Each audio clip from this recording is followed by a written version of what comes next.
Ujú. Alicia, Howard o Ricardo, no confirmó. No, no ha confirmado Alicia. Ah, vale, sí, quería Para saber el eso. próximo sábado, sí. Ella va a Ah, invitar gente, creo. sí, la Universidad del Buen Vivir. Sí. Sí, ya, súper. No, perdón, Howard, que pensé que estábamos esperando a Alicia, pero le cuento un poco a Alberto. Yo soy abogado también como Howard y profesor en la Facultad de Recursos Naturales del Duoc UC. Mi tema son el tema derecho ambiental y constitucional, y estoy investigando la tesis doctoral en la Universidad Pública Valenciana sobre el concepto del bien común y la transformación de este concepto en las nuevas constituciones latinoamericanas y el paradigma de sustentabilidad ambiental, cómo entran las nuevas constituciones. Así que estoy en esa investigación. Sí, yo creo que hay una especie de opción en el sentido de que muchos plantean basar la nueva constitución en derechos humanos, pero yo creo que basarlo en bien común es conceptualmente no lo mismo, y en cierto modo puede ser preferible en el sentido que si se basa los derechos humanos en el bien común, no es lo mismo que basar los derechos humanos en la tradición que sale de la Declaración Francesa de 89 y fue ampliado en 48 sin mayor fundamento filosófico. Yo creo que nunca ha tenido una base sólida la idea de derechos humanos, pero tiene una base, sí, en el consenso de las naciones. Las naciones las naciones se han puesto de acuerdo, y eso es muy importante. Pero yo creo que el bien común es más sólido, tiene más tradición, más matices. Bueno, ha llegado Tamara. Yo creo que sería bueno que Tamara se presente y dice algo de su pensamiento.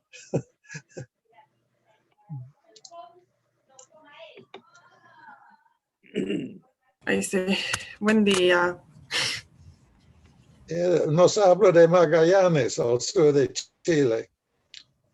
Sí, despeinada recogiendo cosas desordenadas en la casa. Sí, pues buen día. Luis, bueno, Rodolfo, que nos conocimos la semana pasada. Waldo, de nuevo. Howard, Ricardo.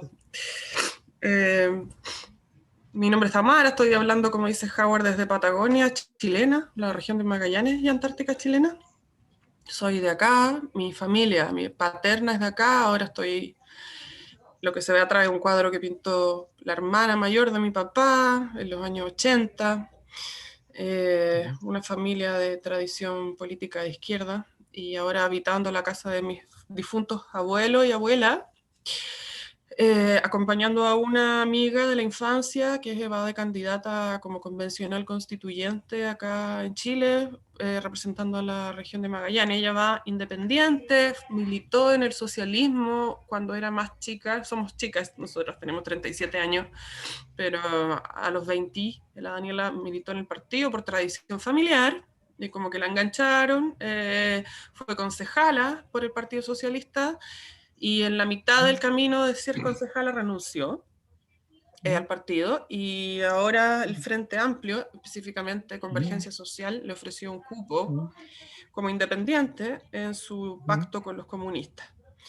Y ella me invitó a ser su coordinadora de campaña, algo que yo jamás había hecho antes, y creo que no volveré a hacer.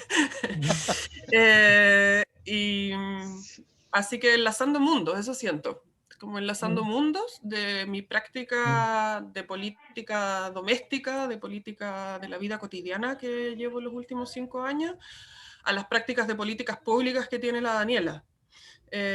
Y ese enlace está interesante, y por lo tanto para mí muy nutritivo compartir estos espacios, porque se puede también enlazar los lenguajes de la institución pública con los lenguajes de las nuevas ideas, de las nuevas culturas, de la renovación paradigmática. Así que gracias. ¿En qué ciudad vives? Punta Arenas. Tamara? ¿En cuál? Punta Arenas. Ah, en Punta Arenas. Sí, yo conozco Punta Arenas, he estado ahí. Conozco. Ah, mira. Sí. Fui embajador en Chile. Fui embajador Ajá. en Chile de mi país, de Guatemala. En Sí. los años 2009, 2010, 2011.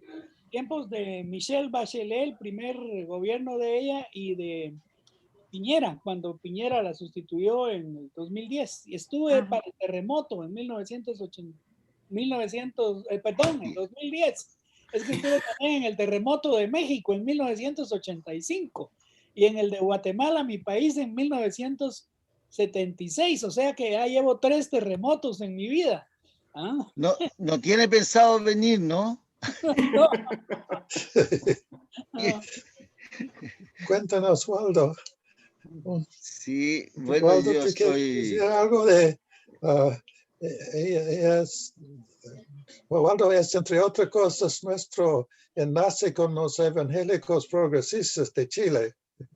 Su padre fue un pastor presbiteriano, fue uno de los primeros detenidos por la Junta. Sí, qué bueno, gracias, Howard. Bueno, nosotros... Yo he sido un hombre, como dice, la Tamara lo contaba casi como pecado original, que su amiga había sido militante, ¿no? De algún partido. Yo fui fundador de un partido. Y cuando era necesario para derrotar a la dictadura, ¿no? Y me he mantenido ahí precisamente porque entiendo la institucionalidad yo que requiere de los partidos políticos. ¿Ah? Lo que no requiere los partidos políticos es que se transformen en instrumentos de la oligarquía, ser absorbidos por el dinero. Y eso nos ocurrió en Chile.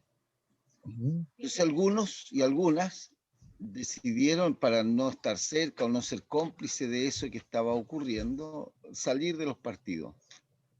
Yo tomé la decisión de no dejarles el partido a ellos. ¿Ah? Y eso es un esfuerzo complejo, es grande, no siempre comprendido, pero creo que hoy día, por ejemplo, ha dado ciertos frutos. He podido conocer gente de otros partidos políticos, pero también mucha gente independiente que entiende, a propósito de lo que estaban hablando antes ustedes, que el capitalismo no tiene ninguna salvación, ¿no?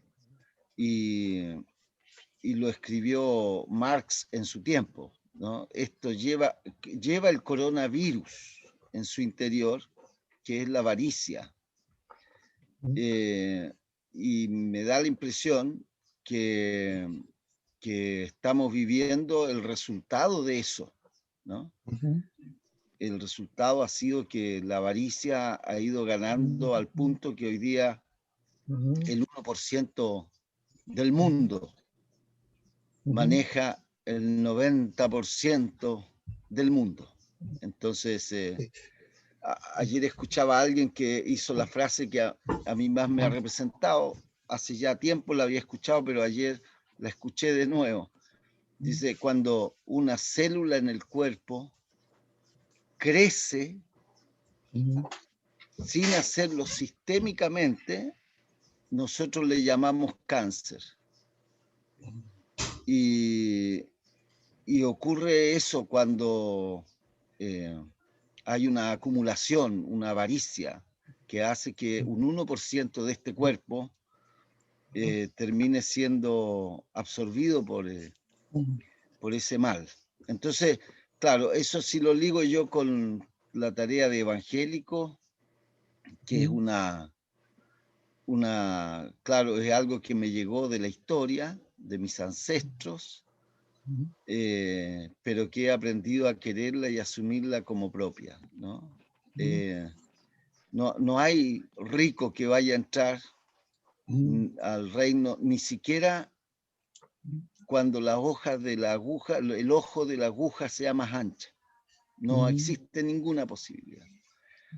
Pero hay otra, que si nosotros no hablamos, son las piedras las que hablan.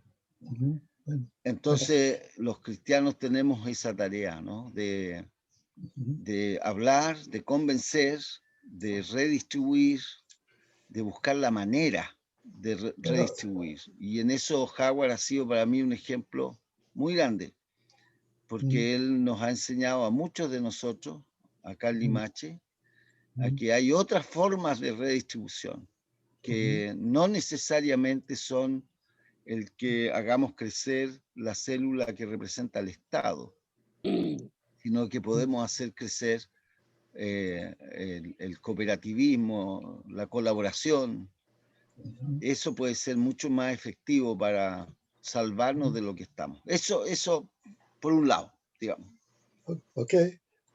Bueno, yo creo que hay que dar la palabra a Luis para que nos cuente de su nuevo libro, pero no puede resistir la tentación de mencionar un dato histórico, que en los albores del capitalismo, David Hume, el filósofo que fue amigo del alma de Adam Smith, escribió un ensayo tratando de mostrar que la avaricia es una virtud y no un vicio.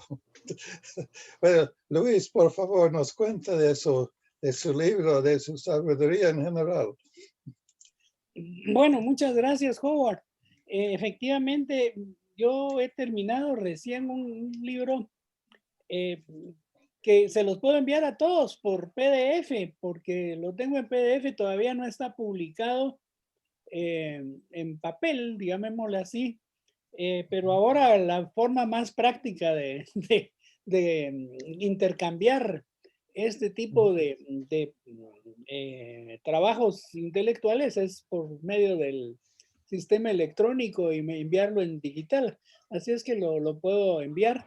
El libro se llama Sustentabilidad o Extinción.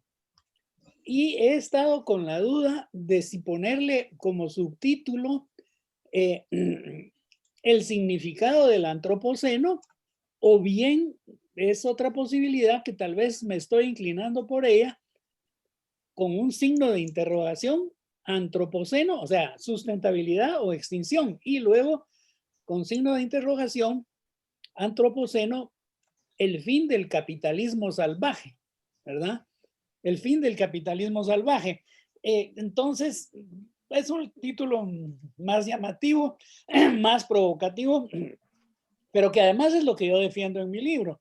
Lo que digo es que si el antropoceno es consecuencia de la gran aceleración, como todos sabemos, del capitalismo, por cierto, en los años 50 del siglo pasado, ahí están las gráficas esas icónicas que yo reproduzco en mi libro. Si esto es así, entonces para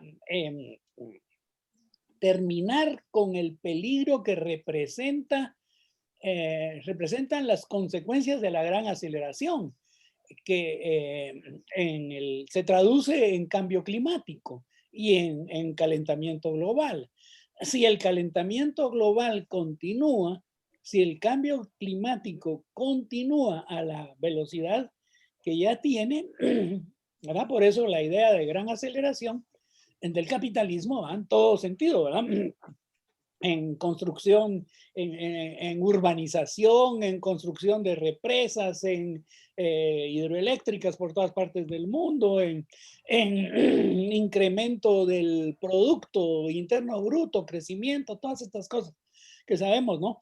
Si esto continúa, nos estamos exponiendo a quedar incluidos dentro de la sexta gran extinción. Esto es en esencia lo que yo digo, porque esta sexta gran extinción ya se inició, consecuencia del capitalismo salvaje que estamos padeciendo.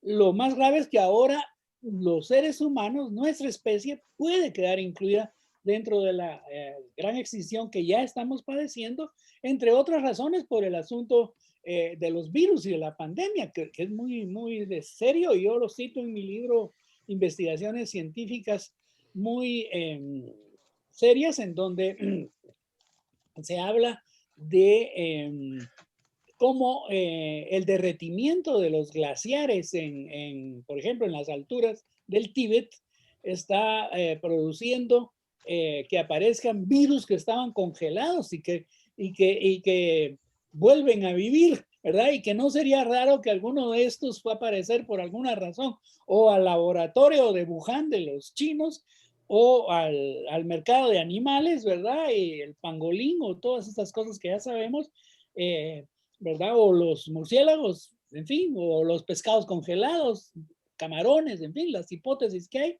Cualquiera de estos pudo haber dado inicio a esta pandemia, pero esta es una de las tantas pandemias que pueden venir más adelante. También en el terreno de la salud hay una amenaza, no solo en el terreno del cambio climático y del posible aumento del nivel de los océanos, etcétera, etcétera. Bueno, todo esto me sirve para entonces decir cuál es la alternativa. ¿Cuál es la alternativa?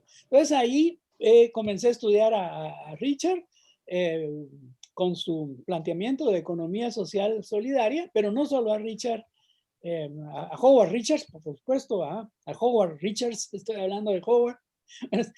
Tu apellido funciona como nombre, también puede funcionar, al menos en nuestra parte del mundo, ¿no? Entonces, pero en el idioma inglés, los apellidos y los nombres son intercambiables, ¿no? Pero bueno, Howard tiene estas ideas, yo las cito en mi libro, por supuesto, y cito otras ideas de otros pensadores que son importantes, ¿verdad? Mencioné este caso de, por cierto, ahí me estaba confundiendo con Richard Wolff, este americano que habla de la democracia, la democratización del trabajo, pero por supuesto también todas las ideas de los indígenas, el buen vivir, qué significa el buen vivir, por qué es importante que la Constitución del Ecuador y de Bolivia hayan recogido estas ideas respecto al buen vivir. Esperemos que ahora ustedes, los chilenos, las recojan en su nueva Constitución, que está por iniciarse el debate de la Asamblea Nacional Constituyente chilena. Entonces, el buen vivir es completamente distinto de esta idea negativa propia del capitalismo, la avaricia, el deseo de enriquecerse como objetivo en la vida de los seres humanos y por supuesto también de la economía, el crecimiento, que ya sabemos que esto es insostenible, el crecimiento entendido como lo entiende el capitalismo, por supuesto. Entonces, porque hay una variante con relación, menciono también esto en mi libro, a los planteamientos que hace Naciones Unidas con el famoso tema de la Agenda 2030 y los Objetivos del Desarrollo Sostenible. ¿Qué tan posible es esto en el marco del capitalismo salvaje que padecemos hoy en día? Eso es un tema que planteo con interrogante en mi libro y no doy una respuesta precisa, porque también el libro tiene como propósito que sea utilizado en las aulas universitarias. Actualmente soy profesor en la Universidad de San Carlos, que es la Universidad del Estado, y doy clases a unos, qué sé yo, más de 100 alumnos en Derecho Internacional. Ese es un campo que estoy trabajando ahora, Derecho Internacional Público, y también en el curso de Teoría de las Relaciones Internacionales y Problemas de Seguridad Internacional. Entonces, el libro me sirve como instrumento para la docencia, como herramienta de docencia, y bueno, eso es así a grandes rasgos. Trato también el tema migratorio y otros temas que son importantes, pero a grandes rasgos eso es el libro. Yo quisiera, ya teniendo sus correos electrónicos, con mucho gusto se los hago llegar para que me hagan comentarios o eventualmente para que lo puedan utilizar algunos de ustedes si son docentes universitarios o bien en general en la actividad política, ¿no? Esa es la idea. Qué bueno. Lo vamos a pedir el libro. Sí, pero me mandan sus correos electrónicos, por favor, por medio de Howard. Ricardo tiene todos nuestros correos, así que bueno, te lo mando tiene incluso el tuyo. Así que estamos, tenemos a la persona adecuada. Pero que lo mande Howard y él no lo reenvía. Bueno, claro. Oye, yo quiero apoyar eso que estás diciendo, Luis. Lo primero es que acá voy a hacer una afirmación. Es como el capitalismo salvaje es redundante. Porque todo capitalismo es salvaje. No hay alternativa. Capitalismo civilizado, como el keynesianismo. No sé, claro, porque te obliga a buscar. Sí, sí. Entonces nos enredamos en capitalismo, en capitalismo bueno. Es como hubo un ministro acá de salud, el primero que tomó la pandemia, cuya frase más interesante fue: esperamos que el virus se ponga buena persona, ¿no? Y no se puede. Yo creo que no se puede, porque esencialmente del capitalismo es la avaricia, aunque alguien piense que podría ser distinto. Pero estoy muy entusiasmado con lo que dice, porque también hay un chileno fallecido, Rolando Toro, que es creador de la biodanza, un psicólogo, y que habló sobre el principio biocéntrico. Someone's at the door. Do you know who it is? That's probably Camilo. Honey, tell him to keep doing the A same lo work he mejor was puedes doing. ponerle mute al teléfono de Howard un segundo, Ricardo. Ah, ahí está. Estoy en otro lado. Está bien. O sea, tenemos la posibilidad de un principio biocéntrico que dice entonces que nosotros somos parte de la naturaleza. No, por tantos años el antropocentrismo nos ha dispuesto en la condición de superiores dentro de la naturaleza, pero somos parte. Y Joan Melet, hace poco, de la Banca Ética, ayer, en un seminario en vivo, hizo una pregunta: ¿alguno de ustedes se cree el creador de los árboles, de las aguas y de los ríos? Entonces, que es como se ha comportado la humanidad hasta ahora. Entonces, ambos, Rolando Toro tiene seguramente nosotros siempre nos cuesta ver nuestro pasto, decimos el pasto del vecino se ve más verde, siempre. Y Rolando Toro tiene un monumento, no sé si en Italia o en Francia, al lado de Gandhi y de Martin Luther King. Y es chileno. Y él generó en el mundo un movimiento enorme que se refiere a la biodanza. Rolando, Es ¿cuál es una el apellido? biodanza. No, pero el apellido de él es Rolando. Rolando Toro Araneda.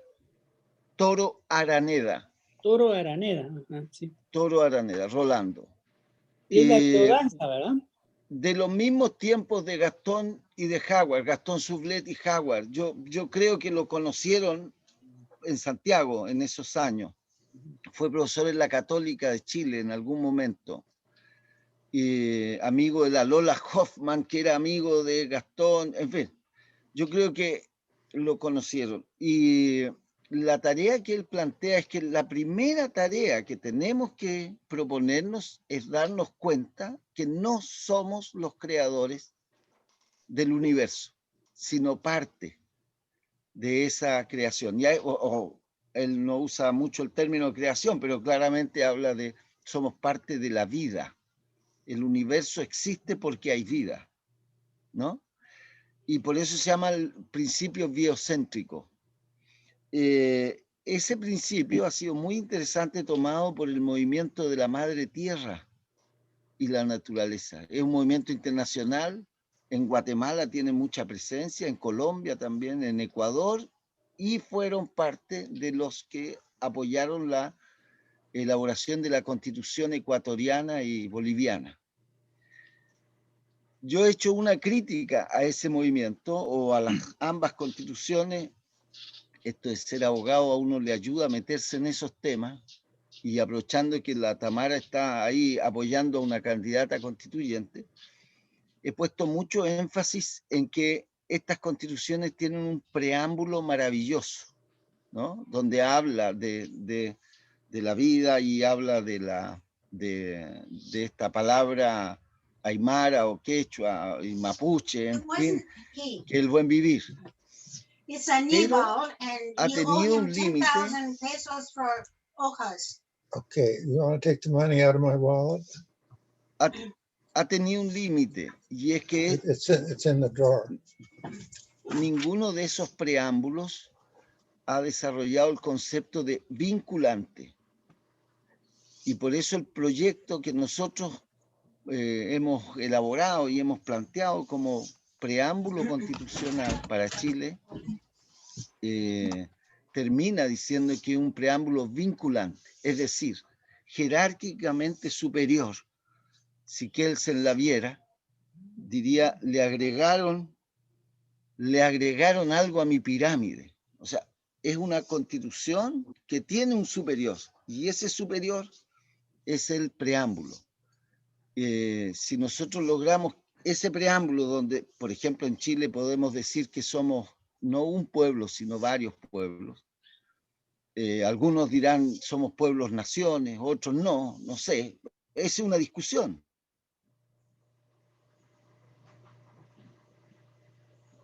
¿Ah? Familias ampliadas. Es decir, ese preámbulo habla de quién soy. Eso lo tomé de ser Canuto, ¿no? El yo soy.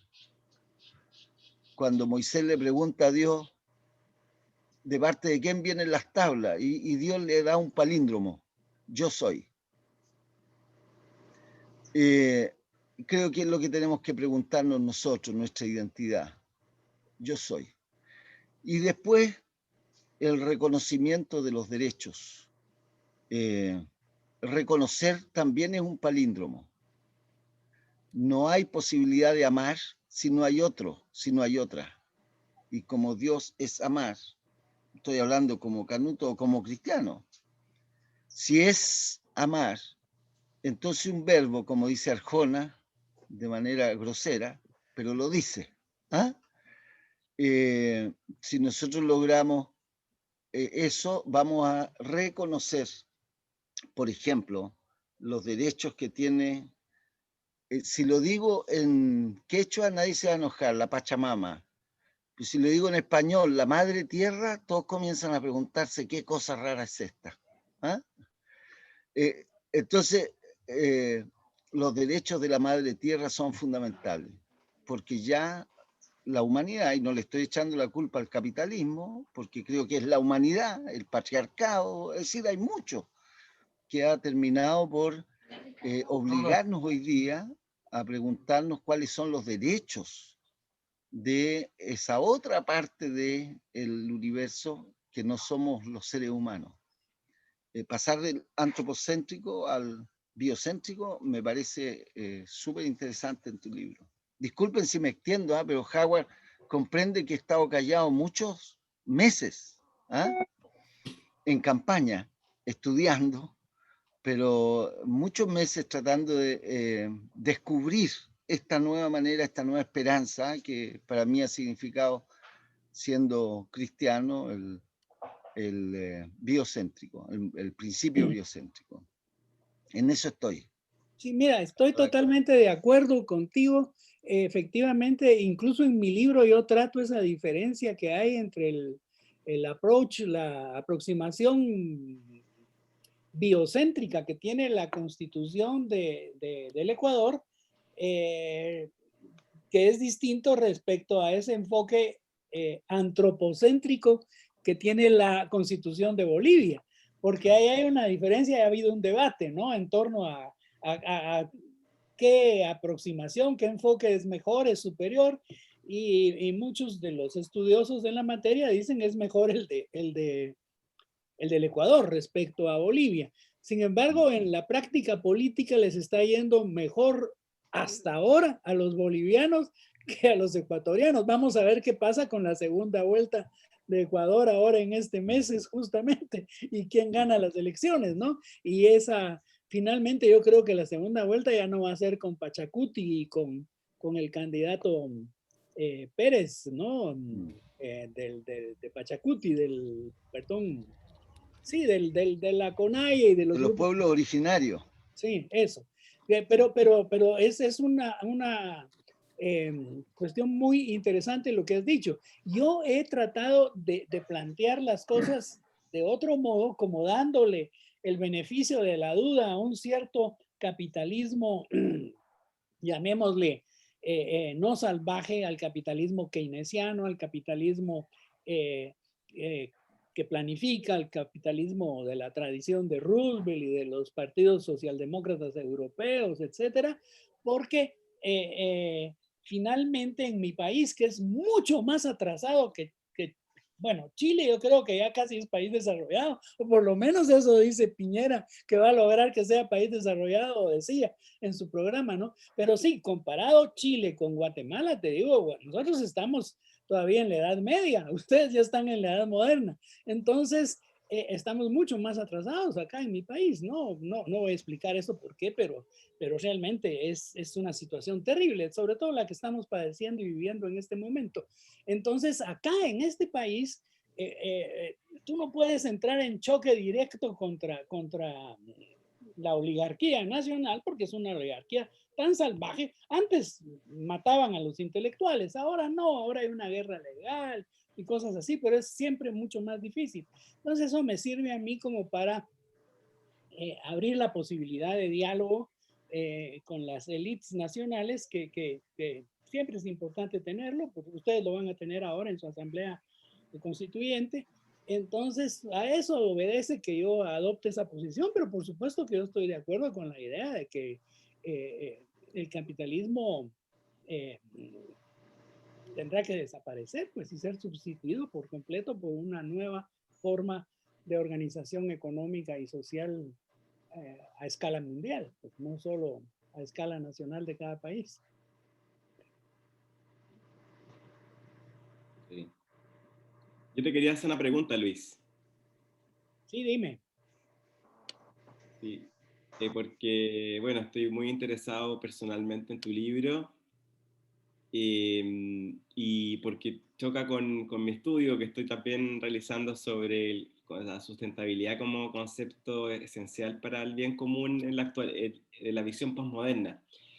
Y me parece también que Ferrajoli lo ha dicho, que uno de los sueños del constitucionalismo es que uno puede ser utópico. En cierto sentido, el derecho constitucional permite desarrollar cierta utopía, porque surge de las revoluciones de la modernidad. Por lo tanto, siguiendo también a Ferrajoli, que habla de que debemos dominar a los poderes salvajes del mundo, y uno de esos poderes salvajes del mundo es el mundo financiero, especulativo, o el capitalismo financiero. Quizá es el más peligroso en el sentido porque no está ligado a una concepción de la riqueza que tenga una visión sustentable con el medio ambiente. O sea, el dinero no tiene que ver con la cantidad de bosques o agua limpia, cuestión que nosotros planteamos que el dinero del futuro tiene que ver con la vida, lo que podría ser dinero, digamos, en un sentido moneda social o una moneda digital social basada en la naturaleza como fuente de riqueza.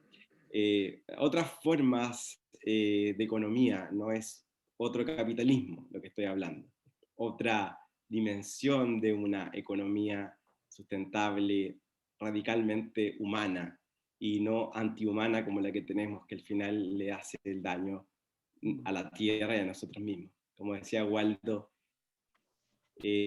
somos parte de la tierra, somos uno más. Yo también creo que aquí viene una lucha, sabes, importante, Luis, que yo la veo importante, que es también la lucha animalista, como una lucha política por una era de lo viviente.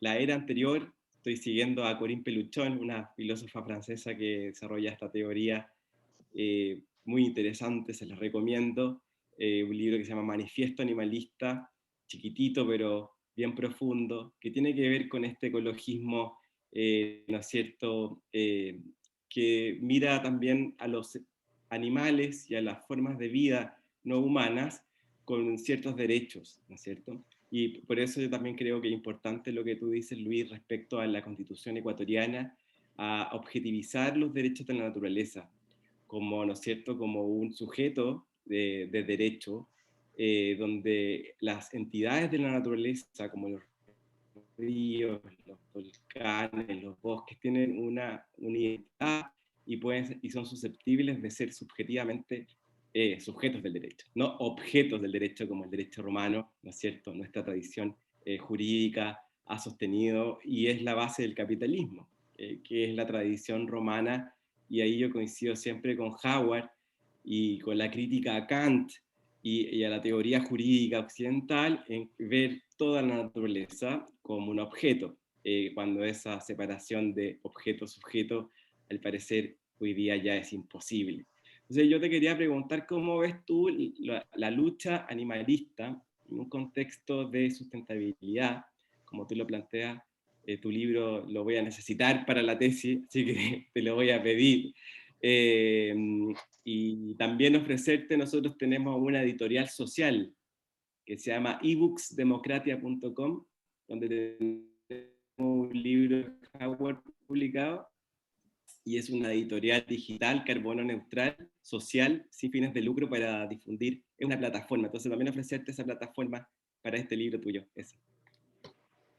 ¿Cómo dijiste? Ebooks, ese es que me lo puedes creer. Te lo voy a mandar en el chat. Bueno. ebooksdemocratia.com. Perfecto, perfecto, sí. Sí, mira, no, de acuerdo, yo estoy absolutamente de acuerdo. Los derechos de la naturaleza suponen también los derechos de, llamémosle así, de los animales, claro, por supuesto, ¿verdad?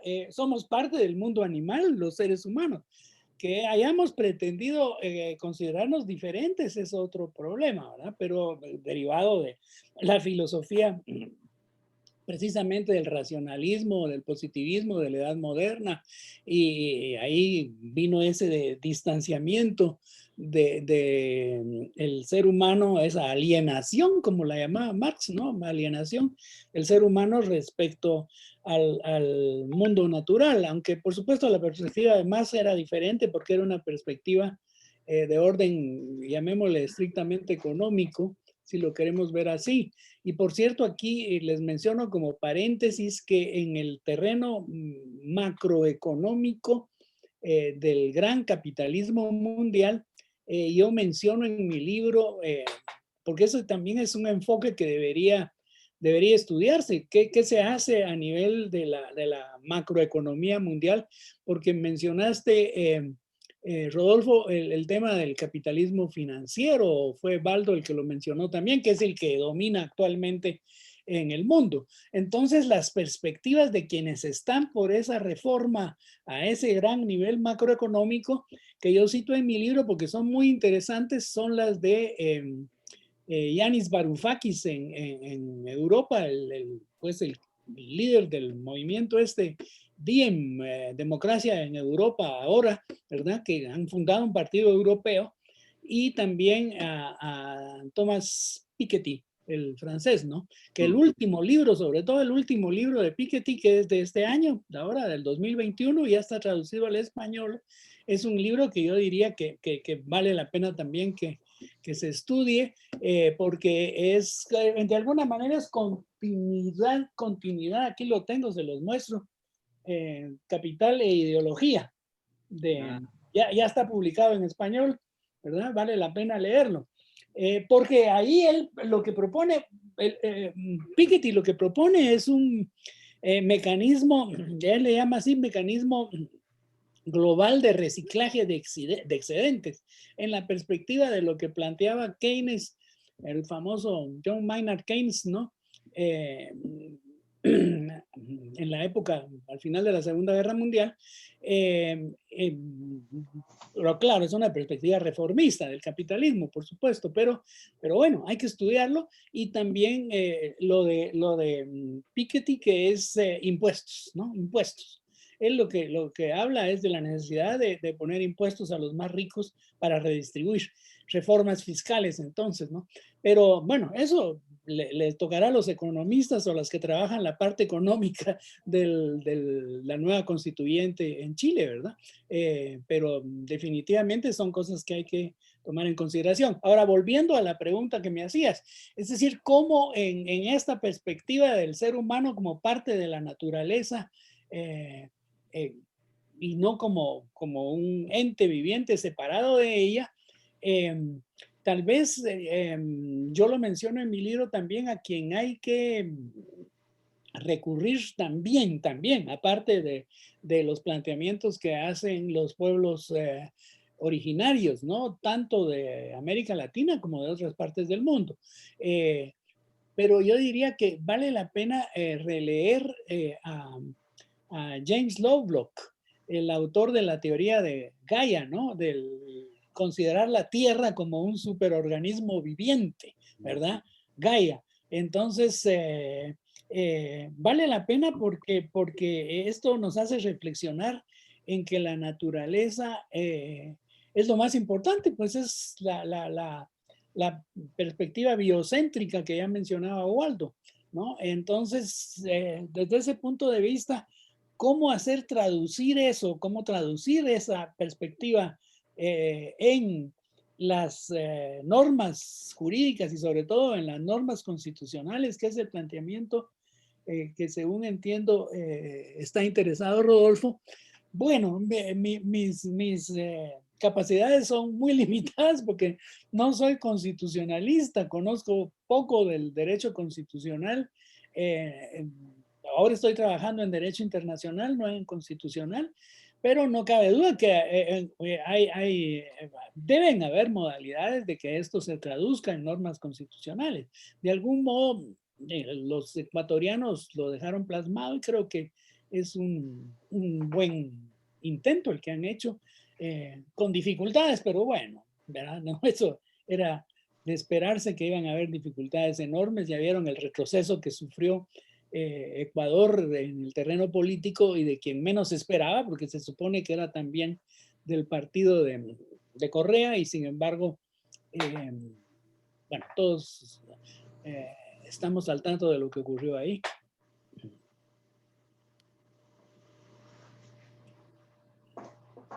Gracias, Luis. Gracias por la idea de Piketty. Vamos a conseguir el libro. Buen dato. Vale la Howard pena. tiene que abrir el micrófono, Ricardo. Howard está hablando, parece, ¿no? Ahí. Yo quisiera mencionar que estoy muy de acuerdo con Luis, que este libro de Piketty es óptimo, de Capital e Ideología. Y entre las cosas que destaca es que la organización, y él da mucho detalle, la organización primitiva de nuestra forma de vida actual en la modernidad no tenía nunca el objetivo de atender a las necesidades de los seres humanos y al entorno ambiental. El propósito claro fue facilitar la acumulación de dinero. Así definió el concepto moderno de propiedad y todo fue construido con otro motivo. Y por eso yo me sumo a la propuesta de Waldo, que al principio de la Constitución debe haber una declaración de valores. ¿Para qué, palabra Aristóteles, para qué nos juntamos para hacer la buena vida en común? ¿Cuál es el propósito de nuestra convivencia?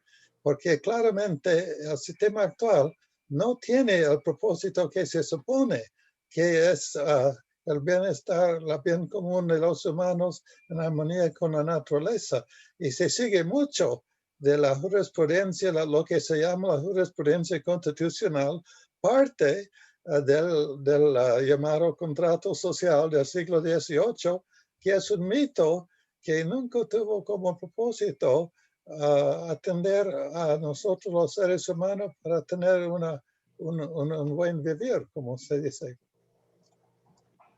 Bueno, quizás Daniela quisiera decir algo. Sí, gracias. Estaba aquí escuchando atentamente las posturas. Bueno, para quienes no me conocen, yo soy la amiga de la Tamara. Soy la candidata del distrito 28. 28. Sí, distrito 28. Va a estar el 31, ¿sí? Hay un encuentro grande de constitucionalistas. Ahí la Tamara te va a contar. Ah, ya. No lo he visto. Justo ahora estaba viendo uno que había de tecnología, pero siempre a disposición. La verdad es que agradecer el espacio porque siempre es bueno para uno que está en esta contienda, hablar desde el fin, desde el principio de por qué esta constitución, porque obviamente en el trabajo diario el gran tema es la carencia y es cómo garantizamos lo clásico, salud, vivienda, educación y pensiones. Eso es lo que generalmente estalla No te preocupes. No, si lo hace a propósito. Lo hace a propósito. No. No. Bueno, entonces tiene que ver con este sentido de carencia. Yo solamente para contarles un ejemplo de lo que ocurrió acá precisamente con el tema de la mina invierno. Acá la mina invierno llegó y se puso en Isla Riesco, que es una isla muy pequeña, principalmente de ganadería. Eso es lo que se trabaja, que muy poca gente de los otros sectores va, es una isla. Se puso una minera y todo lo que eso implicaba, con algunas resistencias minoritarias en el principio, que más bien tenía que ver con intereses económicos de explotación. Y esa después estaban pidiendo las tronaduras, porque primero habían dicho que no iba a hacer con tronaduras y después se dieron cuenta que para...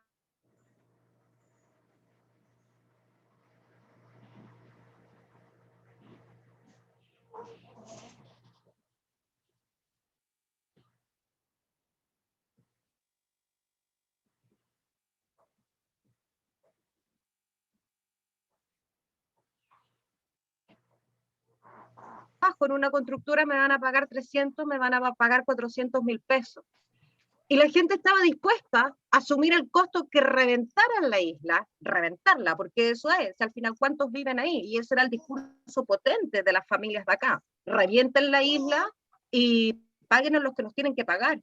Y eso fue súper controversial acá, porque habla precisamente de esto, de que, claro, quienes tenemos quizás otra formación, valoramos y creemos que el origen de este caos del sistema es precisamente por no considerar nuestro ecosistema, por no considerar nuestra tierra y solamente para garantizar nuestros accesos.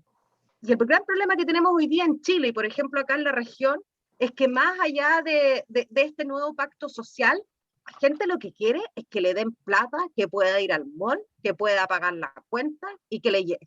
Y ese es el gran paradigma que tenemos que entrar a romper.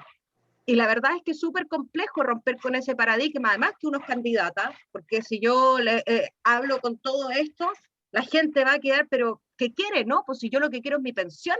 Eso es lo que yo quiero mi pensión, yo quiero que me paguen bien. Entonces, no se entiende todavía y ese es el desafío que uno tiene, es que para que eso ocurra tenemos que estar en armonía, porque precisamente el gran problema que tenemos es que no crecemos en armonía. Entonces, ¿cómo lo hacemos en ese debate? Es de poder ir trabajando conjuntamente, porque lo más probable es que si yo no estaría conversando con ustedes, no los estaría escuchando, estaría diciendo vamos por vivienda digna, pero la verdad es que ese no es el tema es otro, es cómo habitamos un país, cómo habitamos un territorio. Así que agradecer de verdad el espacio, me hace mucho sentido el tema de los prólogos, cómo declaramos este pacto. Yo creo que hay muchas expectativas respecto a lo que va a ser la Convención Constitucional por parte de la ciudadanía, que es precisamente acentuar el capitalismo. Yo creo que la gente eso es lo que quiere, es acentuar el capitalismo. Queremos en esto, ¿para qué? Para tener más, no para tener menos. Y ahí hay un desafío. Sí, aquí voy a poner atención acá. Queremos conocer a tu hijita. Qué buena. Ahí está ella. Ahí está ella.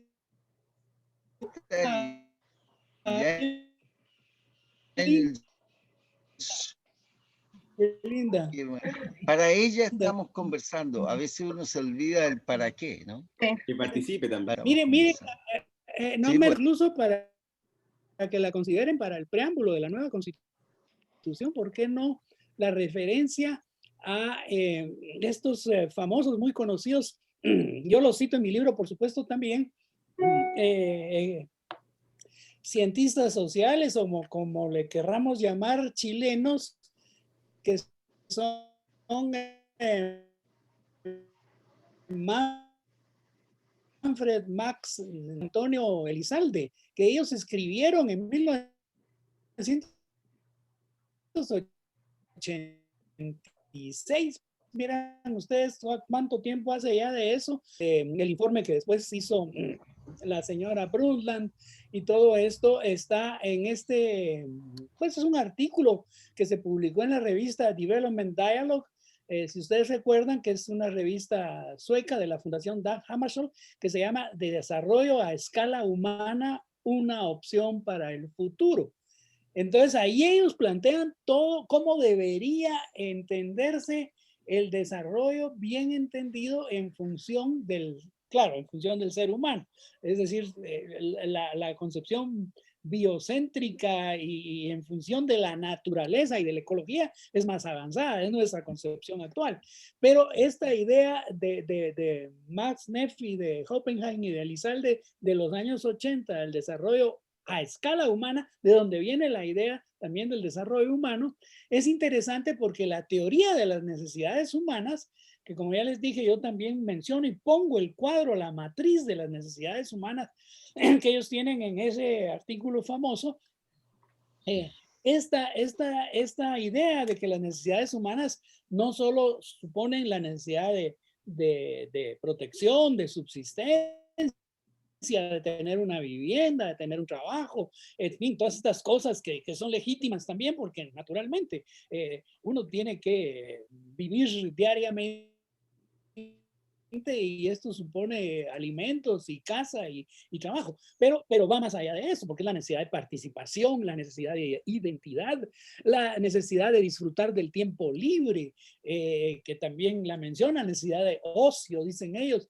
¿verdad? Es muy interesante porque tiene todas necesidades espirituales, por supuesto, necesidad de afecto, la necesidad, sin afecto no podemos vivir bien, no podemos ser felices, sin afecto, ¿de qué nos sirve dinero si no tenemos afecto? Si no tenemos familia, si no tenemos amigos, si no tenemos una identidad, un pueblo, o una nación o un grupo étnico, lo que sea, con qué identificarnos, con quiénes identificarnos.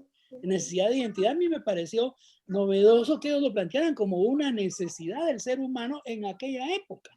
Pero eso sigue vigente, eso no ha cambiado. En mi libro yo cito a una escritora muy buena que se los recomiendo también, se la recomiendo, es una alemana que se llama Maya, como la civilización maya, solo que en alemán se escribe con J, Goeppel, con G, Maya Goeppel.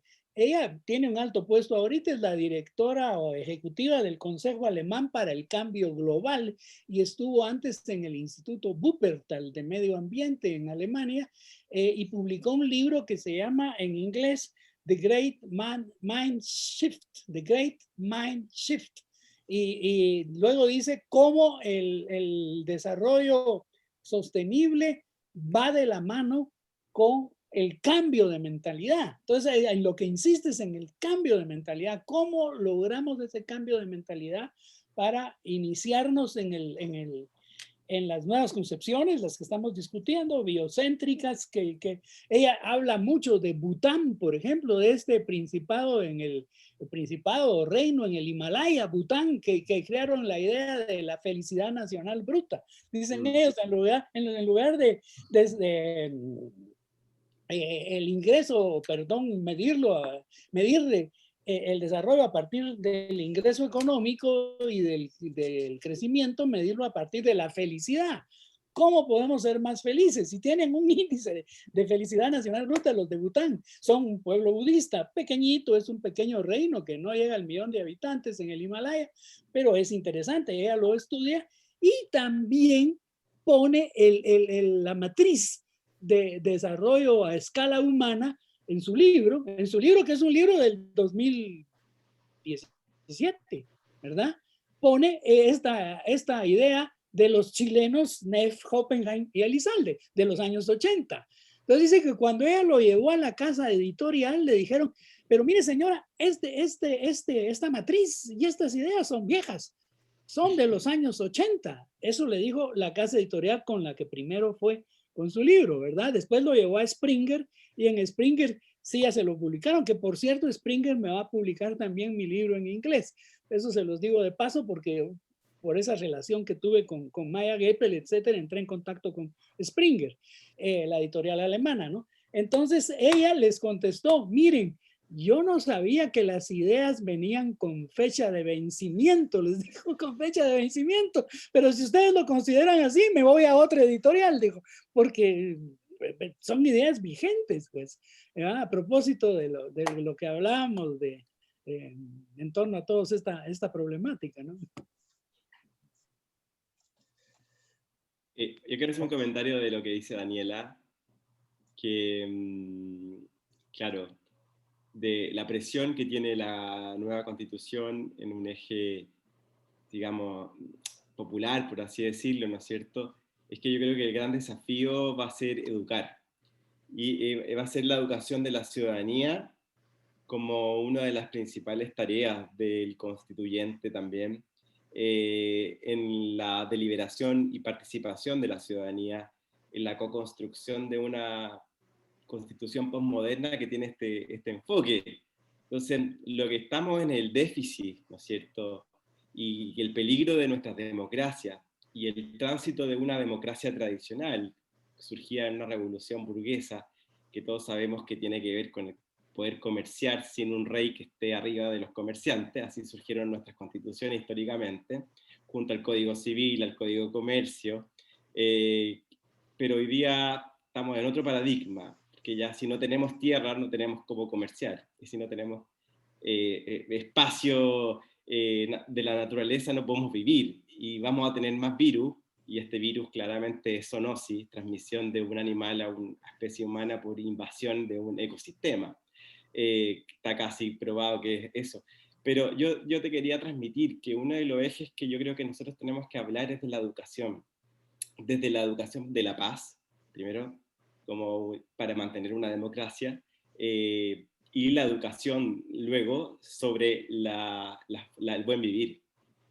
Por eso me parece tan interesante lo que Luis también enlaza con el concepto de Suma Katsai en Ecuador, o Suma Camiña en el mundo altiplánico, Aymara, sobre todo de Bolivia, y cómo nosotros podríamos establecer también en la Constitución, en ese preámbulo que Waldo siempre, la teoría del preámbulo vinculante, ¿no es cierto? Poder establecer un deber de educación como un eje central para la transformación social. Yo creo que no hay transformación social meramente con un discurso, como decía Luis al principio, y lo que Howard siempre ha hecho, digamos, economía social solidaria real, y lo que hace Waldo con la cooperativa de la matriz, lo que hizo Tamara también con el cooperativismo. Eso tiene la cooperativa. Tiene que ver con una, ¿no es cierto?, con una concepción que va más allá de la especulación política o filosófica como dialéctica, sino que una praxis. Entonces, yo creo que hay un fin de la dialéctica en este momento histórico donde inicia la praxis, y eso quizás también lo podemos vincular con lo que siempre hemos dicho en la teoría aristotélica del filósofo rey, ¿no es cierto? Lo que habla Platón en la República como un modelo de gobierno. Ese modelo de gobierno es con la sabiduría.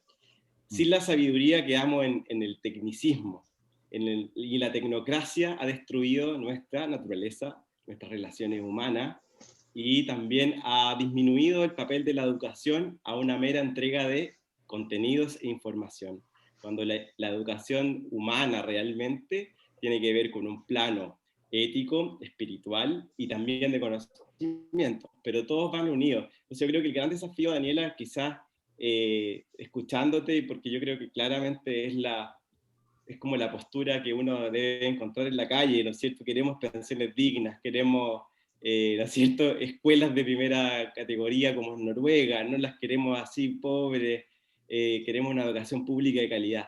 Pero yo creo que sería lindo también plantearle a la gente, yo creo que la gente está capacitada para entenderlo, porque todo lo que nos está pasando como sociedad, estas cuarentenas, este virus, yo creo que hay mucha gente que está repensando su vida, sus prioridades, no solamente ir al mall es lo importante. Yo creo que por eso yo coincido con Zizek. Zizek sacó un ensayo al principio muy interesante al principio de esta pandemia, que esta era la oportunidad con el coronavirus, con el cierre de la economía capitalista obligada por las cuarentenas, a resetear, ¿no es cierto?, nuestras expectativas frente al capitalismo, este monstruo capitalista, que también es la otra parte del capitalismo, es el consumismo. Es porque también queremos ir a Starbucks, todos, y todos queremos comprarnos el último Mac o el iPad, y claro, nadie quiere dejar eso, pero yo creo que ahí está la pregunta que la política y el derecho constitucional como utópico, como eminentemente como el derecho más utópico de todos los derechos, puede también resoñar un mundo posible, desde la educación para la paz, para la sostenibilidad y para la, ¿no es cierto?, para la resiliencia climática y económica que tiene que venir, si no... así que yo creo que plantearía así el tema.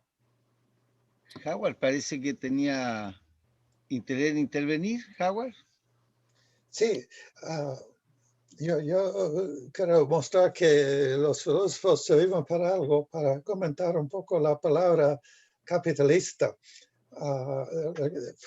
La palabra fue acuñada por Carlos Marx, y hay en la obra de Marx 3 definiciones distintas del capitalismo, y también resonan entre sí. Pero si tú lees la literatura actual del Foro Económico Mundial, también tratan de capitalismo en varios sentidos, pero no hay ninguna coincidencia. O sea, es la misma palabra, pero no se refiere a nada de que el acuñador de la palabra se refirió totalmente a otras cosas. Así que el capitalismo como Dios, y en este sentido, que el Dios que el ateo no cree no es el mismo que el Dios que el creyente cree. Son claramente distintos. Así que yo creo que un buen ejemplo es el modelo sueco, que ya, el modelo sueco ya está en decadencia por la globalización, pero en sus grandes días, cuando fue el modelo para el mundo, los capitalistas celebraron el modelo sueco. Mira, Suecia demuestra cómo el capitalismo puede lograr el bienestar para todos en su forma madura actual. Pero los socialistas dijeron, mira los milagros del socialismo que se ve en Suecia, el gran modelo para el resto del mundo socialista. Así que es muy posible que la realidad sigue siendo lo que es, mientras los discursos humanos sean distintos, los científicos tienen distintas teorías, la gente, personas en la calle habla de otra manera. Entonces, yo creo que si llegamos a algo que de hecho funciona a nivel de la relación del ser humano con la tierra, a nivel del corazón humano y los requerimientos del ser humano espiritual, ética, emocional, si todo funciona, si alguien lo quiere llamar socialismo, bienvenido. Si otro lo quiere llamar capitalismo, también bienvenido. Bueno, esa es una alternativa, ¿no? Que comencemos a usar las palabras como... pero en realidad, Howard, me cuesta hacer eso. Yo sé que es posible meterme debajo de la alfombra y hacer cuenta como qué, ¿no? Yo más bien creo como Luis dice, ¿no? Que hay autores anteriores a nosotros que han dicho lo que estamos diciendo. Cuando uno se encuentra con Magnif, por ejemplo, ¿no? Y otros. Lo que nosotros hemos sabido, porque somos más afortunados que otros, es que detrás de Magnif estaba, por ejemplo, Howard Richard, o que detrás de Magnif estaba también Luis Raceto, que fue el que acuñó el concepto de economía social o economía solidaria en el mundo, ¿ah? Y están ahí. Y no lo digo para halagar personas, sino que yo he planteado que estamos como en un renacimiento.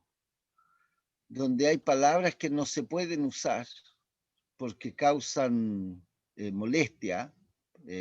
Por ejemplo, la palabra militante, ¿no? Cada vez que yo digo soy militante, me hacen pebre en las redes sociales, en todos lados. ¿Eh? Y es verdad, lo soy.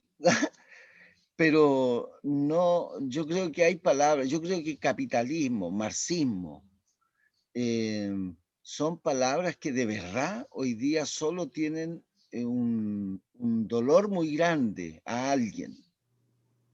Y hay que, entonces, como la cultura se modifica o se amplía con el lenguaje, es absolutamente necesario crear esa palabra. Y aunque no sea una palabra de hoy, como por ejemplo el buen vivir, ¿no? ¿Cuál es tu ideología? Mi ideología es la del buen vivir, la de los ancestros, ¿ah? La de los... Bueno, yo creo que tenemos que lograr instalar esas palabras. Y eso significa también ser duro con las palabras antiguas, ¿no? que causan esta molestia. Yo, por eso, como le dije a Luis Alberto al principio, al profesor, yo creo que no hay un capitalismo que no sea salvaje. Es como si me dijeran, sí, es como si me dijeran que hay un marxismo liberal. No hay.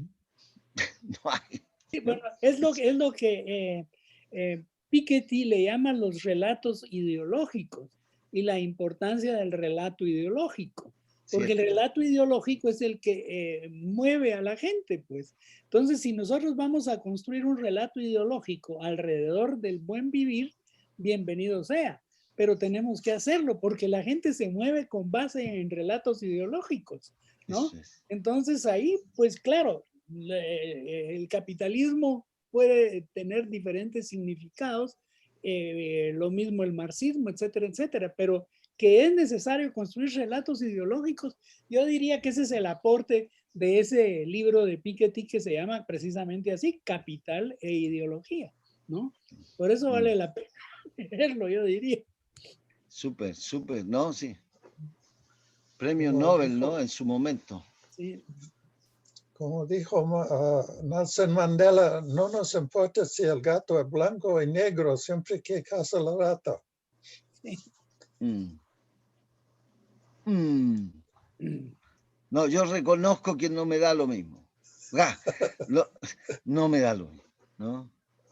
O sea, si un gato después de comerse la rata comienza a comerse los ratones chicos, las gatas chicas de los demás, no me da lo mismo. Necesitamos tener claridad en eso cuando no es ser obtuso, digamos. Hoy día estaba escribiendo a mi iglesia porque este fin de semana, por alguna razón, bueno, está el Domingo de Ramos, ¿no? Y entonces estaba y me estaban preguntando sobre la frase de Pablo, esa de que todos somos, que ya no hay mujeres, somos todos hijos de Dios, ¿sí? Y yo decía que me parecía un anhelo precioso, pero los frutos son los que muestran de quién es hijo. Y eso hay que mirarlos también. No me parece que uno deba ser neutro en esa cosa, ¿no? Creo que hay que generar impacto, y el impacto hoy día es tomar posición. Pero no significa que yo tenga la última palabra, solamente digo que es mi aproximación al tema. Creo que tenemos que renacer, o sea, ir más allá del siglo XIX, más allá del siglo XVIII.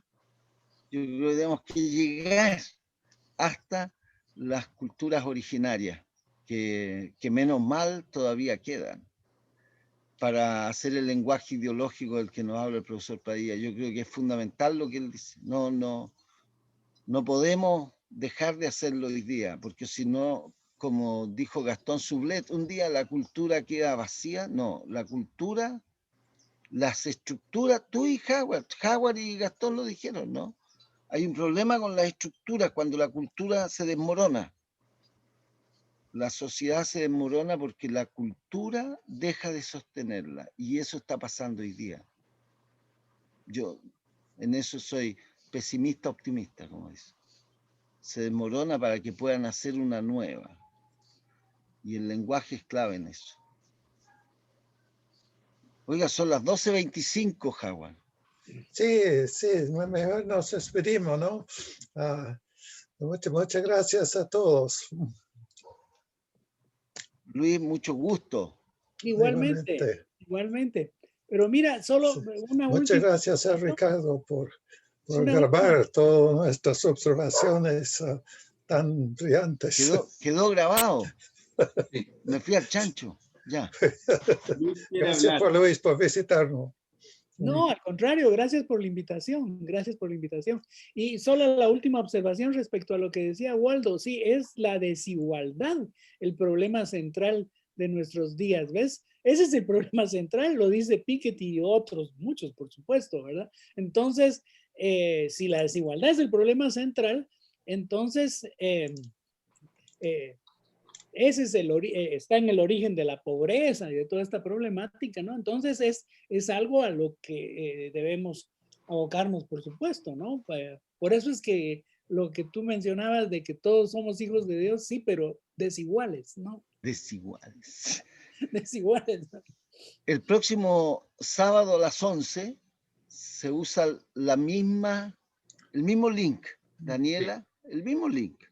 Sí, pueden invitar amigas y amigos.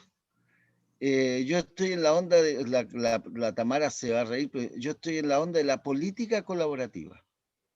Ya salí de la economía colaborativa y estoy en la política colaborativa, ayudando a otros concejales y candidatas y candidatos, incorporando gente, bisagreando, como decíamos antes, es la tarea que nos corresponde. Y creo que hay que ampliar estos espacios.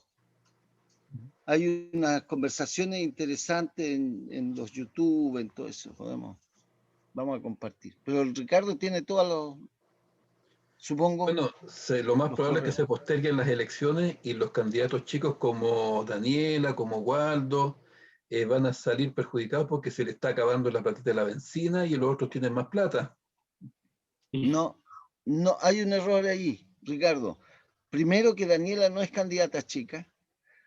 Segundo, yo sí puedo serlo, pero lo importante es la forma como hacemos la campaña.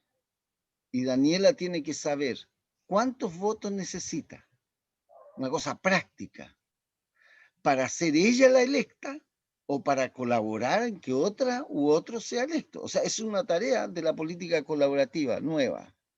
Tengo que tomar decisiones. Yo decidí hace tiempo que necesitaba 1000 votos para ser electo. 1000. En diciembre. Porque soy candidato a concejal. ¡Felicidades! Entonces, sí, pero yo no necesito más de 1000. No. Entonces no voy a los puerta a puerta a competir con otros candidatos y otras candidatas que quiero que salgan también. ¿Ah? Ellas buscan en los puerta a puerta. Yo busqué 100 amistades, le envié una carta y hoy día estoy visitando, el lunes, creo que comienzo con las 701 personas que visito, personalmente. Y no compito con la masividad. Entonces, en realidad, Ricardo, no hay, si transformamos la política no en esta cosa de la competencia, en que lo metió los sistemas que no hacen democracia representativa, sino democracia de reemplazo. ¿Ah? Yo te elijo y en 4 años más te pregunto qué haces, o en 2 años más en el caso de los constituyentes. Si hacemos efectivamente política colaborativa, nosotros podemos tener efectivamente personas que representen de verdad, ¿no? Y es una pega, pues. Es más difícil, sí, pero es más entretenido, porque es puro conversar. Es más fácil cuando es chiquitito. 1000 no es nada, pues yo creo que necesitas más. Es una tarea. Sí. Sí. Y es democracia participativa, ¿no? Claro, es lo que se necesita. Oye, pero 1000 es Política harto. ¿Ah? ¿Ah? 1000 es harto. ¿1000? ¿Es harto? Harta pega, Waldo, tenía hecha. Yo no Felicitaciones. sé. Los 100 ¿Por qué? amigos están haciendo la pega. Ah, Perdón, ¿por qué comuna? ah, del ¿Por jardín qué de comuna? Limache. Limache. Ah, En ya. Limache. En Limache se llama el Mapudungún. ¿Ah? Los Yo era lugares de la macha. concejala. Yo era ¿Ah? concejala hasta hace poquito. Nos contó la Tamara antes que tú Sí, entraras sí, que fuiste concejala. Es difícil, po. Es sí, difícil. Pero entretenido. sí. Tenemos que llegar a cuando la política también distinga, Rodolfo, entre Romanos 8 y Romanos 13. En Romanos 8 dice que frente a las autoridades tenemos que someternos. Y en Romanos 13 dice que frente a los poderosos somos más que vencedores. Eso dice. Entonces la gente anda confundida entre autoridad. Y los romanos distinguían entre autoritas y potestas. La potestas es la fuerza reconocida por la gente. Veo un Paco y salgo arrancando. En Chile los Pacos, los carabineros, tú sabes, ¿no? Veo un Paco y salgo arrancando. Potestas. Pero veo a Jaguar Richard y me pongo a conversar con él. Porque frente a las autoridades tengo que someterme. ¿Me explico, no? La política puede ser de autoridades, no de libros o expertos, sino de personas con experiencia, que es lo que andamos buscando. Bueno, nos despedimos. Luis, Muy yo bien. me Ok, muchas gracias. Luis, Sí, escribe en el chat. namaste.